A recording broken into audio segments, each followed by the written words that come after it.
আবার স্বাগত ২১ বিজনেসের সঙ্গে আছি মহিমা পলি। দেশের চলমান বিদ্যুৎ ও গ্যাস সংকট দ্রুত সমাধান হওয়ার সম্ভাবনা নেই বলে জানিয়েছেন অর্থ ও পরিকল্পনা মন্ত্রী আমির খসরু মাহমুদ চৌধুরী। সংকট সমাধানে সর্বোচ্চ চেষ্টা করছে সরকার, তবে সবকিছু তাদের নিয়ন্ত্রণে নেই। রাজধানীতে এক সেমিনারে এসব বলেন তিনি। বিনিয়োগের পরিবেশ তৈরিতে সবাইকে একসঙ্গে কাজ করার কথাও বলেন অর্থমন্ত্রী। শফিকুল ইসলামের রিপোর্ট। দেশের অর্থনৈতিক পরিস্থিতি ও প্রত্যাশা বিষয়ে Dhaka chamber of commerce and ইন্ডাস্ট্রির এই সেমিনার। এবং বাজার ভিত্তিক আলোচনার শুরুতেই বিনিয়োগের পথে বড় বাধাগুলো মনে করিয়ে দেন ডিসিসিআই সভাপতি তাসকিন আহমেদ।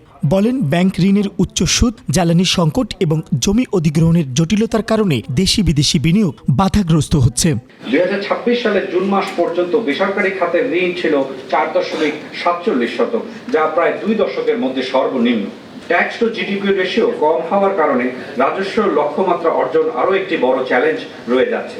সেমিনারে সিপিডির সম্মানীয় ফেলো ডক্টর মোস্তাফিজুর রহমান দেশের ঋণ পরিস্থিতি নিয়ে উদ্বেগ প্রকাশ করে বলেন, বাংলাদেশ ক্রমেই ঝুঁকিপূর্ণ ঋণ পরিস্থিতির দিকে যাচ্ছে। ভালোভাবে একটা কৌশল নিতে হবে যাতে আমরা এই ঋণের এই বিষয়টাকে আমরা গুরুত্ব দেই। যে এখন 7-8 বছর আগেও আমাদের এক্সটার্নাল ডেট সার্ভিসিং ছিল $2.5 বিলিয়ন, এই বছর $4.5 বিলিয়ন। ব্যবসায়ীদের কর দিতে গিয়ে নিয়মিত হয়রানির শিকার হওয়ার বিষয়টি তুলে ধরে ব্র্যাকের চেয়ারম্যান ডক্টর হোসেন জিল্লুর রহমান বলেন, ব্যবসার পরিবেশ সহজ করা জরুরি। Bangladesh economy definitely is in a tough position. Obviously it worries us, কারণ দুই ধরনের বড় কষ্ট আছে বাংলাদেশের মধ্যে। একটা হচ্ছে উদ্যোক্তারা যেভাবে আগাতে চায় সেটা পারছে না, আবার সাধারণ মানুষও কষ্টে আছে, তাদের wage growth is not keeping up with inflation. জ্বালানি সংকট দ্রুত সমাধানের সুযোগ নেই জানিয়ে অর্থমন্ত্রী আমির খসরু মাহমুদ চৌধুরী বলেন, অর্থনৈতিক সংকট কাটাতে বিনিয়োগ বাড়ানোর উপর জোর দিচ্ছে সরকার। এটা তো আমরা একটা ইনহেরিট করেছি একটা প্রবলেম, এবং বিদ্যুৎ গ্যাস সমাধানের জন্য একটা সময়ের দরকার। আমরা যদি সব রিসোর্সও মোবিলাইজ করি, সরকারের সব ধরনের চেষ্টাও করি, আমরা এই সময়টাকে আমাদের নিয়ন্ত্রণে নাই, এটা আমাদের বাইরে।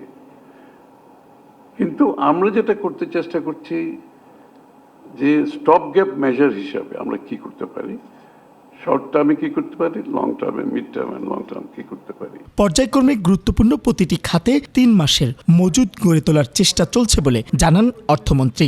ফাইন্যান্স মিনিস্টার একা কিছু করতে পারে না, সরকারও একা কিছু করতে পারে না। We believe in partnership and team work. Shafiqul Islam, 21 television, Dhaka.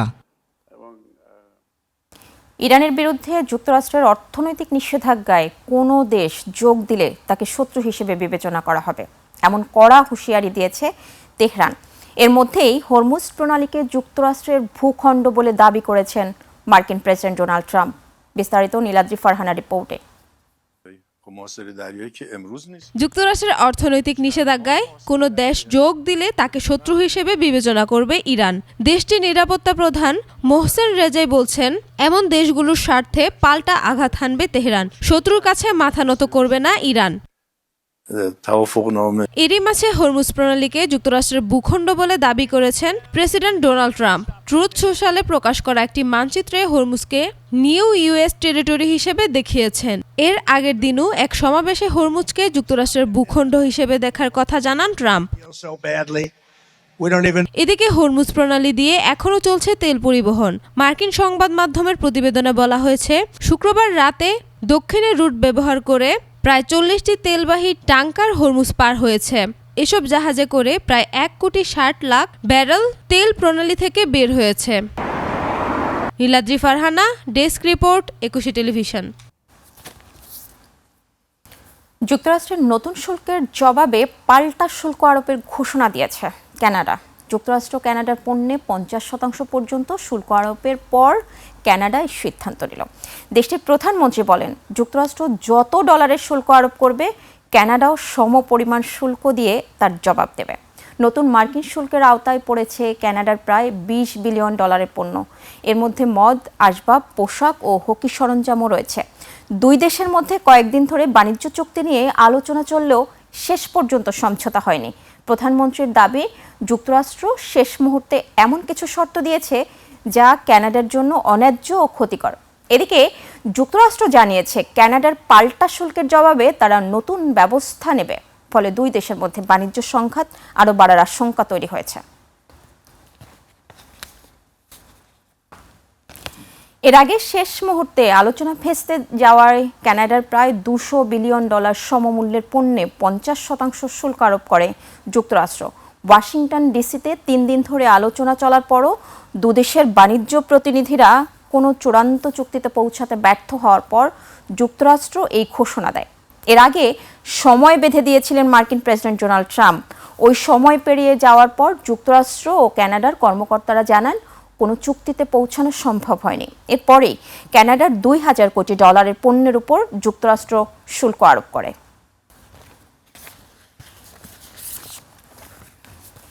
গাইবান্ধায় 30 কোটি টাকা ব্যয়ে নির্মিত 2টি সেতু কোনো কাজে আসছে না। সংযোগ সড়ক না থাকায় পাশের সরু ও পুরনো সেতু দিয়ে ঝুঁকি নিয়ে চলছে পথচারী ও যানবাহন। এদিকে সড়ক বিভাগ বলছে ভূমি অধিগ্রহণ জটিলতায় আটকে আছে সেতু দুটির সংযোগ সড়ক নির্মাণ কাজ। গাইবান্ধা প্রতিনিধি সুবর্ণ মহন্ত মিথুনের তথ্য ভিডিওতে আরও জানাচ্ছেন মাসুম আলিসা। এভাবেই গাইবান্ধা জেলা শহরের প্রবেশ মুখে অকেজো হয়ে আছে 30 কোটি টাকা ব্যয়ে নির্মিত 2টি সেতু। 2 বছর আগে শেষ হয় নির্মাণ কাজ। শহরের প্রবেশমুখ নতুন ব্রিজ এলাকা। 2022 সালের ডিসেম্বরে নির্মাণ কাজ শুরু হয় ঘাঘর নদের ওপর 76 মিটার দৈর্ঘ্যের এই সেতুর। 2024 সালের জুনে নির্মাণ কাজ শেষ হলেও অচল হয়ে আছে এটি। ট্যাক্সের টাকায় হচ্ছে নির্মিত ব্রিজ জনগণের কোনো উপকারে আসছে, আমরা কোনো উপকারে পাচ্ছি না। চালু হলে রোডটা রানিং হলে, এই ব্রিজটা চালু হলে তখন রোডটা ডবল রোড হবে, তখন আমাদের জন্য ভালো হবে। শহরের আরেক প্রবেশমুখ পুলবন্দি এলাকায় আলাই নদের ওপর 90 মিটার দৈর্ঘ্যের এই সেতুটির অবস্থাও একই। কেবল সংযোগ সড়কের অভাবে এই সেতুটি মানুষের কোনো কাজেই আসছে না। একটা রাস্তা দিয়ে তো হয় না, হ্যাঁ, তো সরকার তো কোটি কোটি টাকা লস, এটা চালু করলে সুবিধা হয়। সড়ক বিভাগ বলছে দ্রুতই ভূমি অধিগ্রহণ প্রক্রিয়া সম্পন্ন করে সংযোগ সড়ক নির্মাণ কাজ শুরু হবে। ইতিমধ্যে যে ভূমি অধিগ্রহণ প্রক্রিয়া বাবদ যে অর্থ, সেটা আমরা ডিসি মহোদয়ের কাছে জমা প্রদান করেছি। এখন ডিসি অফিস থেকে 8 ধারা নোটিশ জারি করে আমাদেরকে বুঝিয়ে দিলে আমরা কাজটা শুরু করতে পারবো। গাইবান্ধার সুন্দরগঞ্জ থেকে ব্রিজ রোড হয়ে জেলা সদরের সাথে যোগাযোগ এবং পুলবন্দি ব্রিজের ওপর দিয়ে গাইবান্ধার ফুলছড়ি ও জামালপুরের দেওয়ানগঞ্জ সহ চর দ্বীপচরের অসংখ্য যাত্রী, যানবাহন ও পণ্য পরিবহন হয়। মাসুম আলিসা, 21 টেলিভিশন। জানাবো এশিয়ার প্রধান শেয়ার বাজারের খবর। সবশেষ কার্যদিবসে সূচকের মিশ্র প্রবণতা ছিল এশিয়ার বেশিরভাগ পুঁজিবাজারে। জাপানি শেয়ার বাজার নিকি সূচক 200 পয়েন্ট কমে দাঁড়ায় 66,016 পয়েন্টে। বাড়ে হংকংয়ের শেয়ার বাজার হ্যাংসেংয়ের সূচক 310 পয়েন্ট বেড়ে অবস্থান করছে 26,009 পয়েন্টে। বেড়েছে সিঙ্গাপুর এসটিআই সূচক, এটি 17 পয়েন্ট বেড়ে অবস্থান করছে 5,688 পয়েন্টে। চীনের শেয়ার বাজার সাংহাই কম্পোজিট ইন্ডেক্স অবস্থান করছে 3,905 পয়েন্টে, যা আগের দিনের চেয়ে 1 পয়েন্ট বেশি। বোম্বের সেন্সেক্স 30 ইন্ডেক্সকে দেখা যাচ্ছে ঊর্ধ্বমুখী প্রবণতায়। সেন্সেক্সের সূচক 3 পয়েন্ট বেড়ে অবস্থান করছে 77,540 পয়েন্টে। বেড়েছে থাইল্যান্ডের থাই স্টক এক্সচেঞ্জের সূচক, এটি 3 পয়েন্ট বেড়ে অবস্থান করছে 1,613 পয়েন্টে। দর্শক, নিচ্ছি ছোট্ট একটা বিরতির পর দেশের পাট ও পাটজাত পণ্যের বাজার পরিস্থিতি নিয়ে কথা বলবো বাংলাদেশ বহুমুখী পাট পণ্য উৎপাদক ও রপ্তানিকারক সমিতির সভাপতি রাশেদুল করিম মুন্নার সঙ্গে। ততক্ষণ সাথেই থাকুন।